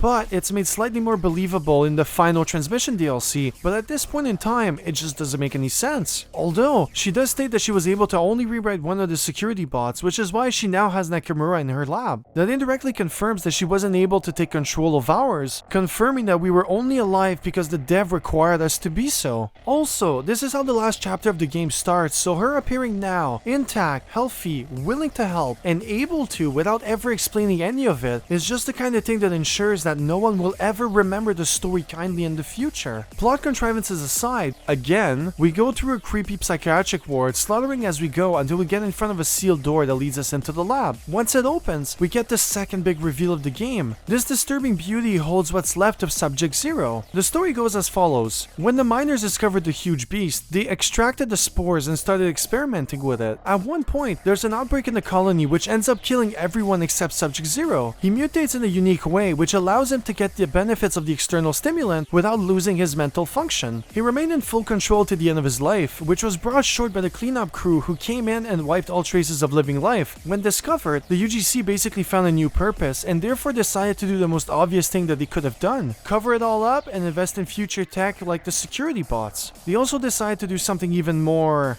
shall I say, devious? They decided around this time to invest in the protection of space travel and, with the funding of the government, created a maximum security prison above the lab, which kinds of reminds me of the manor in Resident Evil 1. The idea behind it is actually quite simple. They would be keeping order around Jupiter, which ensures that they keep governing without the involvement of other parties. They get to create stronger and more resilient tech under the pretext that Jupiter's surface is inhospitable and that they need stronger and more reliable methods to ensure that criminals stay in check. Lastly, and more importantly actually, it gives them access to a huge amount of test subjects. The reason for all this misery is also pretty straightforward. The warden sort of spoils it if you analyze his dialogue, and it doesn't help if you played basically any Resident Evil, but regardless, you find out that he wants to create the next evolution of man. Subject Zero was the perfect human in their eyes, so they tried to replicate it in a controlled environment, but to no avail. Then, the warden had an amazing idea. Subject Zero was created from the natural selection process. An outbreak happened hundreds hundreds died and one person succeeded in evolving to the desired standard. Therefore, the only way to get another subject 0 is by replicating those conditions, submitting even more people to the outbreak, and hoping that someone succeeds in the task. That, my fellow viewers, is the Callisto Protocol. It's a controlled outbreak that first happened on Callisto during the colonization phase, then in the city of Europa, and finally now it's happening in the prison. Nakamura, as seen in the first scene, survives the outbreak intact but was caught on camera, so the media used it to pin everything on her. That's why she was basically forced to join the resistance and hijack your ship, thinking that he was harboring the parasite spores. Jacob, now starting to doubt his innocence, forces the doctor to explain to him everything she knows about the outbreak. Seeing that there's no way that she can convince him of the opposite, she therefore connects his mind to Nakamura's so that he can relive her memories and see the truth. Kinda like the time when she connected herself to the corpse. Wait a minute, why did she connect herself to the corpse by cable if Wi-Fi was possible? We also learned one more thing. The Callisto Protocol bore fruit and succeeded in creating what is now dubbed Subject Alpha. We know him of course by another name, Ferris. That's actually an amazing coincidence because we're told that we need his blood in order to cure Nakamura. It is then extremely lucky that Europa didn't have a valid candidate and that the only person with plot armor is the person required to cure this woman who's been hostile towards us for most of the game. I also want to stress the fact that it's even more convenient that the good doctor is actually still alive and well throughout this game in order to invite us over for a small cup of reality with a side of organs. Believe it or not, but this brings another problem to the table. If the Callisto Protocol means that everyone and everything gets destroyed for the sake of some genetic hunger game, then why risk the destruction of the lab and the person directly involved with the project? This question will be raised again real soon, but for now, we're told to find the warden, and by finding him, we will also be able to find Subject Alpha. She then gives us a syringe and states,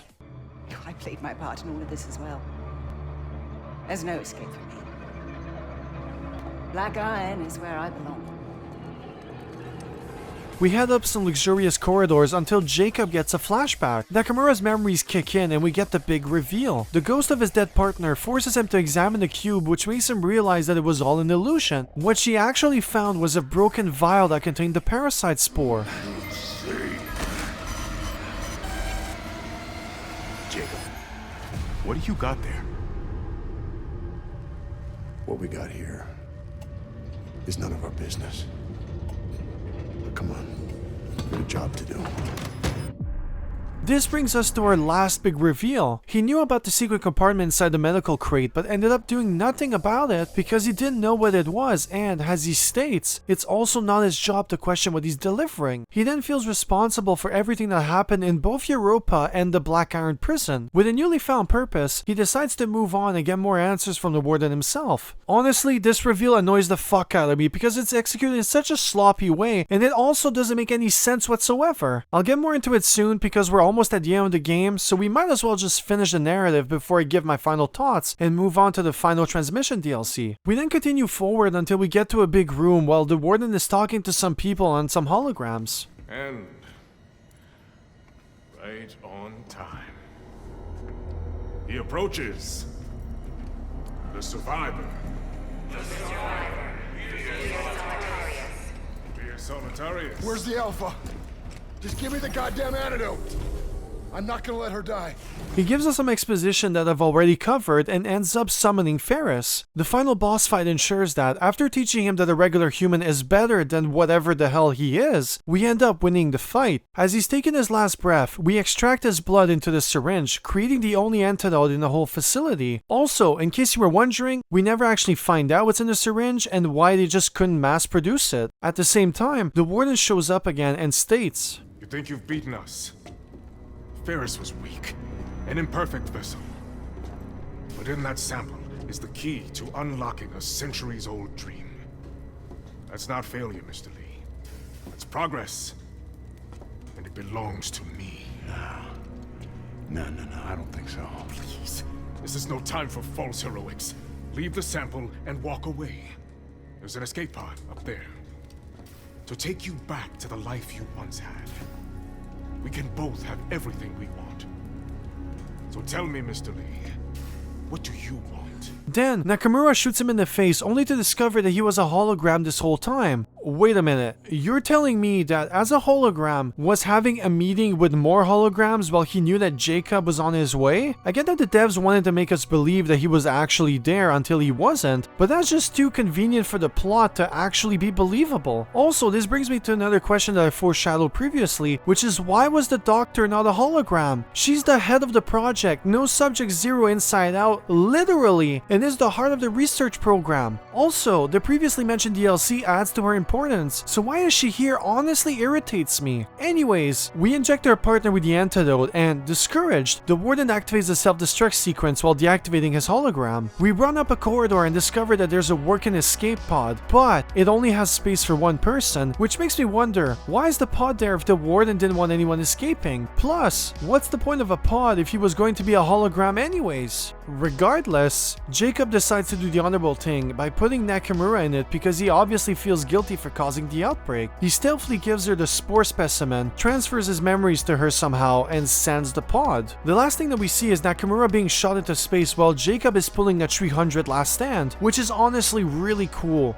And they fuck it all up because they ended up abruptly, which is the part where they've gently asked you to buy their DLC, which is always a shitty move. If you ignore the fact that this story feels like a worse retelling of other known horror franchises like Resident Evil, Dead Space, and Aliens, I think they could mostly be salvaged if the pacing was more consistent. The first half of the game lets the audio logs do the heavy lifting, which is honestly overselling it. Then, once Elias dies, the story picks up again and tries to compensate by going over the details as fast as possible. That's why the neck piece ends up being more controversial than it should have been. For example, if someone showed us early on how the mind data thing works, then it would stop feeling like a Deus Ex Machina that keeps evolving over time. Now, it's just a plot contrivance, and because the rules aren't set in stone, the devs use it whenever it suits them, which just feels cheap and lazy. Plus, it's the kind of thing that makes less sense the more you think about it. I mean, you can't guarantee, for example, what memories you'll get during the transfer. Will you get what you want, or will you get compromising memories that the person wants to keep for themselves? Plus, if you can initiate a transfer at any time, why can't you overload a brain with it? I mean, having all the person's memories transferred into your brain in just a few minutes would be intense. That could be a weapon worthy of the warden's time, as it could be deployed at any moment, kind of like a DDoS attack. To make matters even worse, memories aren't reliable because the mind distorts it further as time passes. Plus, every person sees the same situation differently based on their values, ethics, and life baggage. In other words, memories are subjective mirrors inside the person's perspective, so it can't in any way be taken as fact. Also, let's not even start with memory forgery. All that to say that too many plot holes are created because the devs didn't take the time to set up the rules for this technology, and because this very technology is essential to the story, this simply damages its credibility and astronomical ways. One other thing that it does poorly is explain how the outbreak actually works. We don't find out who actually initiates the Callisto Protocol and how it spreads into the prison. Is it only by having a parasite inject its spores into the host, or is there actually another way? Why do people also mutate in different ways, creating so many different types along the way in such a short time frame? Also, what is that orange thing that we keep seeing everywhere? How does it work, and why is there barely any in the prison even when everyone around us has turned? Dead Space gets a free pass because the marker is an eldritch artifact to which humans can't comprehend. The devs here are trying to do the same thing by showing us the origin of the outbreak, but it's one that comes with very few explanations. If anything, this is the part that the devs shouldn't have skipped over, as it's the catalyst of the story. Worse still, this could have actually been easily fixed by having Jacob crash into the prison after everything went to shit. Then, we wouldn't have an idea of the passage of time, so a lot of these issues would have been fixed automatically. As it stands though, it feels more like a surface level idea, and one that seems less and less interesting the more you think about it. The other thing that doesn't work is Jacob feeling guilty for bringing the parasite spores to the prison. Personally, I don't think that it works because Jacob is ignorantly innocent. Jacob is guilty of not questioning what he was bringing for sure, but on the other hand, isn't it normal? Look at the ship. Do you think that he knows everything that's in his cargo area? That he inspected all the boxes personally to make sure that he was okay with what he was bringing? Of course not. As a pilot who's been doing this for a very long time, he would get used to seeing a sheet stating how many boxes he was going to bring and where, with vague ideas of what he was bringing. He would also question it less if he was used to picking up cargo from the same respectable provider and bringing it to the place he's familiar with, as is the case here. Also, you're only usually warned when there's special cargo on board, which is why he knew about the medical cargo. Although, it's not his job to know what it's used for and how, because it's not part of his job description. Plus, even if he did ask, chances are that it would tell him that it's related to a highly complex medical project that would take way too long to explain to someone that doesn't have the basic knowledge to grasp its vast terminology. Additionally, he's also not aware of its effects until he sees Nakamura's memories. He only knows what's on the news, which is propaganda made by the UGC, so it's normal that he doesn't think that what he was carrying is actually the cause of the commotion. Who would suspect that they're bringing an apocalyptic bioweapon in their cargo? I don't know about you, but I would sooner think that the person telling me that needs serious therapy before I start believing that it's actually true. All combined, it feels more like a sloppy attempt to fabricate an emotional payoff that segues into buying what feels like the last real act of the story. It would be different if Jacob acknowledged that he was carrying what caused the European incident and then said fuck it because money. Although, if it was the case, then it would cause more story issues because he would have been somewhat aware what its effects are on people and the prison itself. He therefore wouldn't have been as surprised and as clueless as he was throughout the game. If I had to sum up all these issues and lack of understanding in one final comparison, it would be the function that the shop has in both games. Unlike what you might expect, shops are always an essential experience in all games that have them because they ground the player in the economy of the game and make the world feel bigger than it is. It's a system that you have to interact with on a regular basis, and when a shop is done well, it can even add to the believability of the world, like in Dead Space. As the Ishimura held a lot of people of different professional backgrounds, it would only make sense to have a bunch of shops scattered all over the ship in strategic places. People from all around would want to interact with it in order to get their basic commodities like health packs and even clothing. If you get the art book of the game, you will find 2 pages explaining how the shop works and how it changes the suit of the protagonist. Not only is it a cool design, but it also helps explain other things like why there aren't any clothes scattered around the station. I can only see normal employees coming to the shop, selecting what clothes they want before entering inside the contraption. This idea is also reinforced by the fact that all unlocks in the shop itself are done by us finding and activating chips. This serves 2 ideas conceptually. From a gameplay perspective, we're naturally rewarded for exploring and therefore enticing to keep exploring and searching for new unlocks. The second function helps explain conceptually why there are items that Isaac simply can't buy or either find on the ship or available to buy. I mentioned clothes previously, but you can also use this to explain why there ain't any food, bathroom items, and other commodities that aren't accessible to us. Even if I do find it hilarious that Isaac can't eat or go to the washroom because it isn't unlocked automatically to all users, but I mean, that's definitely the least of his worries, right? If I had to sum it all up, the setting and the different locations that you find the shops and the execution of its systems helps our mind fill in naturally some of the gaps that the setting creates. Of course, every game executes this differently, but all that I can say is that Dead Space is known for masterfully weaving its gameplay mechanics to the setting and lore, and the shop is one of the many ways that it succeeds in doing so. This all leads me to Callisto, which unsurprisingly does basically none of that. First things first though, the only shop equivalent is basically a 3D printer shown previously in the video. There aren't any suit upgrades and you can't really purchase anything of the strict sense of the word. This machine does all from printing ammunition and health packs to creating and upgrading your weapons, which is fine from a gameplay perspective. To be quite honest, I really love the 3D printing idea as it does make it feel like a natural evolution of our current technology. Seeing your weapon get upgraded is satisfying in a way that Dead Space simply can't recreate, as it's hidden literally behind the shop. Unfortunately, the problem immediately appears when you decide to analyze it. This is a prison, so why does literally everyone have access to it? We know from Elias that he's been in prison for a very long time and therefore has worked in all areas. That means that he and other prisoners definitely had access to these machines, which is a huge danger hazard. We also know that all the machine does is 3D print weapons, ammunitions, and health items because it already contains everything that we can purchase from the start. We just can't get to it because it wasn't unlocked yet and therefore only have access to a small portion of this circular menu. Essentially, these shops are placed in every area of the prison, and we know that it doesn't offer any other products because it lacks the mystery in its offerings. You know what's even worse? They could have easily fixed this issue by adding a line when Elias connects to your frequency. He states that he hacked into the comms and that he's also hacking into the mainframe, so adding a line saying that he unlocked all the shops would be a quick but sloppy way of fixing the problem. Think about it. If Elias was able to hack into the main system rapidly while the whole place is in chaos and high alert, then why wouldn't anyone be able to hack into it when no one suspects it while adding a ghost connection in the background? Lastly, why why are these shops even here in the first place? I mean, the only personnel who's supposed to be using it are the human officers, as the security units clearly can't. So are we led to believe that their equipment breaks constantly and therefore needs repair on a regular basis? Are we supposed to believe that this high-tech and maximum security prison asks its officers to upgrade their own equipment with the salary that's given to them? It would certainly go a long way to explain why the XX on top decided to invest in a factory that creates a constant flow of security units, as having rookies with low-level weapons next to a veteran with all the blemishes is just incompetent in all perspectives. In my opinion, this shop shouldn't even exist, or it should be reserved to the armory. If your equipment is damaged, you bring it there and either fix it yourself for free or request a new one as per protocol in real life. Plus, it's not like the equipment breaks in universe because we wield the same weapons throughout the whole game and only the baton gets destroyed in the last transmission DLC for gameplay purposes. The shop would genuinely never be used by the officers and the prisoners would constantly be tinkering with it, so ironically enough, I wish that they had literally ripped Dead Space even more than they did. If they made a shop that anyone could access and that we unlocked our weapons by hacking into the mainframe and added the codes of what we found, then it would actually be more believable. Prisoners would be able to buy their smokes or whatever they want and the soldiers could then use it to get their fix. Still, it's not a perfect solution, as having prisoners interact with anything is far from ideal, but it would make it more believable than actually what they did here. There is indeed a lot more that I can say, but honestly, this video is long enough as it is, and making this video is taking way too long. So I'm just gonna leave it there, and we're gonna start talking about the only story DLC that the game has to offer, which is the final transmission DLC. My expectations going in was that it would give us a proper conclusion to the story while attempting to clog some of the plot contrivances that I covered previously. To my surprise, they absolutely did none of that. This ended up being a filler episode that went generally nowhere. It starts with a good doctor telling us that she found a way for both of us to escape, which contradicts what she said previously, but whatever. In order for us to get the hell out of here, we need to go back to the very beginning of the prison, which kicks us off on a long journey. Although, now things have changed as wall-mounted saws were added as well as a lock minigame. They also added some traps and events, so I guess that the world continuity is just out of the window. This brings me more questions for sure, but if I had to cut to the chase, I think that they did it in order to silence the complaints that they got when the game was released. You found the game too easy? Here's a huge difficulty spike. What? It doesn't make sense why there aren't any locks in the prison? Well, here's a basic lock mechanic that only shows up like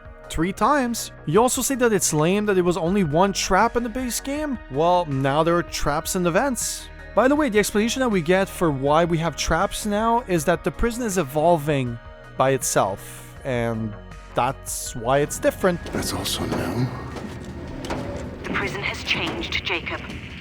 Don't let your guard down for a moment. Okay. It's so fucking lame. Additionally, they rip out Dead Space again by making Jacob have a few hallucinations, like a never-ending walkway and this one where you can discover an escape pod only to find out that there's actually nothing there. The only noteworthy thing that this DLC adds is the revelation that the good doctor was combining human tissue with the security bots in order to create a powerful hybrid. This sort of explains why she's able to control the security bots at the end of the base game, but that also falls apart when you take a few seconds to think about it. This lab is really far from the lab that we find in the base game. With the whole facility either destroyed or infected, the chances of an unarmed medical worker would be able to go to one lab, do her magic, and back to the other one in such a short time is practically impossible. The only way this would work is if both labs had those controls, which isn't impossible, but highly unlikely as both projects aren't related. Also, I don't know about you, but how would adding organic but mutated tissue to a robot make it stronger? It was already pretty strong in the game, and to me, that organic tissue would only be a weakness in its architecture. If it was the other way around and she was adding robotic parts to mutated humans, then I would find it more believable, especially because grunts are exponentially less threatening than a basic security bot. Side note, we also discovered that these robots are manufactured on the spot, so why are there only like 4 working robots in the whole campaign? And why aren't any of them mutated? Just doesn't make any sense. However, this new enemy type leads us to the coolest weapon in the game called the kinetic hammer. It obliterates all basic enemies, giving us that sense of power trip that I just love from the Riot DLC, only to basically mess it up by making us fight only the security bots at the end of the game. What started off as a challenge became an annoyance that attacks faster than Jacob's able to react, making it feel unbalanced overall. Speaking of unbalanced, this DLC was broken when I played it. For example, I couldn't control Jacob during a specific battle and kept dying because of clipping issues. I had stored a bunch of valuable items only to have them disappear before I was able to cash them in, and the list continues. The final boss battle also saw suffers from atrocious frame rate issues. Obviously, the final boss is another Resident Evil clone, and once he kills you, this is how it ends.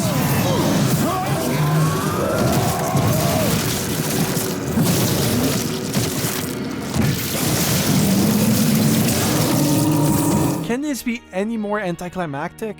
Honestly? Anyways, it's also the only enemy in the whole game that has a life bar, which was probably added in because people hated the real final boss. Speaking of which, this boss is actually pretty easy. There are some frustrating things about it, like this attack here, which I never figured out how to avoid, but the rest is honestly okay. Hit it with your melee attacks while dodging its attacks, then when it teleports, avoid its projectiles by either shooting its opening with your gun or by throwing a wall-mounted saw in its direction.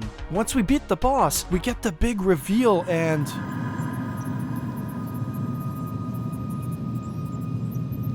Almost there.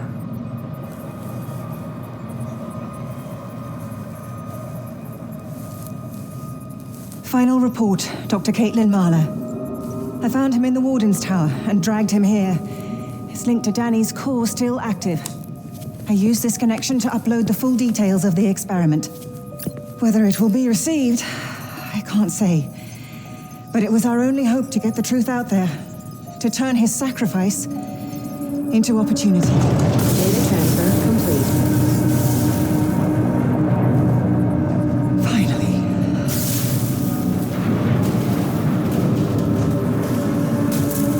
Jacob, you did it.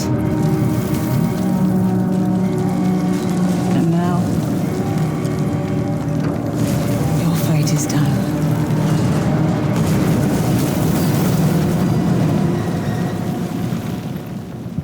None of it happened, which means that nothing we learned pushed the story forward, making it feel inconsequential in all the wrong ways. Plus, we find out that Caitlin's only connected us to this life support thing because we needed to stay alive so that the memory transfer finalizes on time? Which is more plot bullshit? Like, number one, we only have one memory to give her, and it's the one that confirms that we knew about the spores, ignored it, and left it hidden inside the bottom compartment. It's not a demanding process, people. We were able to relive Nakamura's experience in Europa, which lasted a duration of an elevator ride. So why can't she receive a single memory during the escape pod launch is never explained. Additionally, the game also sets up that, dead or alive, you can still live the memories and harvest them, so why does it matter if Jacob dies when she will still be able to receive his memories? Coming back to escape pod though, at this point in time, it must be like extremely far from the prison, so I find it really hard to believe that there's still a connection like 100 kilometers away. Plus, if there is a connection and the tech is actually this fucking strong, why hasn't the UGC sold it to the population in order to collect data and spy on them? This whole DLC is just a huge waste of time and sort of feels like they gave up on the license, which is actually entirely possible. What I omitted to tell you is that Callisto Protocol sold below expectations and still hasn't made its money back from what I can tell. Plus, with the low sales of its DLCs, they had to lay off 32 devs in August of 2023, which represents a drop of about 22% in their staff.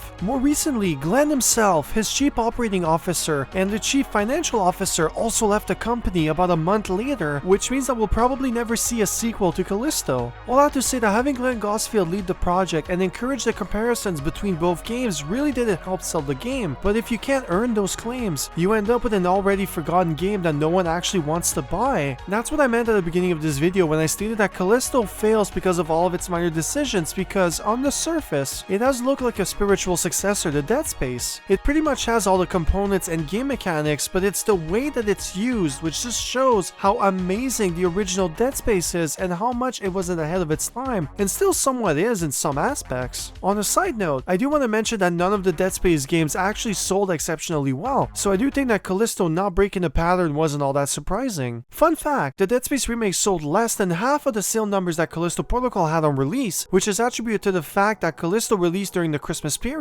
and cost less on release than its counterpart. On the flip side of that is, 1 month later, Callisto wasn't even in the sale charts anymore, which means that it dropped significantly while Dead Space was in second place while Call of Duty was on the top as usual. EA also didn't release any proper sale numbers for the Dead Space remake, so it's safe to assume that it didn't sell exceptionally well, but sold well enough that EA decided to create a survey in order to see if there were some fans interested in getting those done as well. With all that said so far, I would actually still like to see a sequel. I think that there's a lot of wasted potential, and therefore reiterating on past mistakes while creating a better overall experience would undoubtedly be possible. Unfortunately for all of us, I don't see a world where they will be able to just do that and have buyers willing to spend their money on it. The Callisto Protocol brand is tainted, and they've shown with the DLC that they still don't know how to fix it. Therefore, my final verdict is this: the devs should grab the combat, fix its glaring issues, and make a new IP. That's the strength of the team, so they should concentrate on that while building a basic story around it. As long as it doesn't have any major plot contrivances and it's told in a decent way, it should do the job as a supporting component to the experience. Lastly, they should invest more resources in testing and fixing their game before its release. It was royally broken when it came out, which deterred a lot of people from getting it in the future. First impressions are everything, and if you want proof of that, you can actually watch one of my older videos where I compare the intros of both the Chant and Alan Wake 1 with the goal of showing the importance of the first hour of any game. You'll find the link to that video in my video description as usual. But I do actually want to prove a point here, and it's that I wouldn't have made an almost 2-hour long video on Callisto, which very few people are actually gonna watch, if I didn't genuinely believe that it was a diamond in the rough. This is only a defeat if you jump ship and don't reiterate on what you've learned so far. So for all our sakes, I hope that they do and create something worth the praises that I believe that they're able to deliver. And with all that said, it leads us to the end of the video, so thanks a lot for watching, because this video has been taking an extremely long time to make. Making a bunch of fewer, shorter videos just before this one really broke my endurance, so this one took forever. I literally felt like giving up like 2 or 3 times, so thanks a lot for watching. I also want to thank my brother for proofreading the script and also for proof watching this video before it goes live, and a quick shout out to Hidden Shadows for giving me some ideas when I was writing the script. So thank a lot both of you, and thank you the viewer for actually getting to the end. I hope you really liked the video, and do let me know how you found it interesting, and if you're actually gonna play Callisto Protocol, I would like to know what your thoughts are about it. And with that,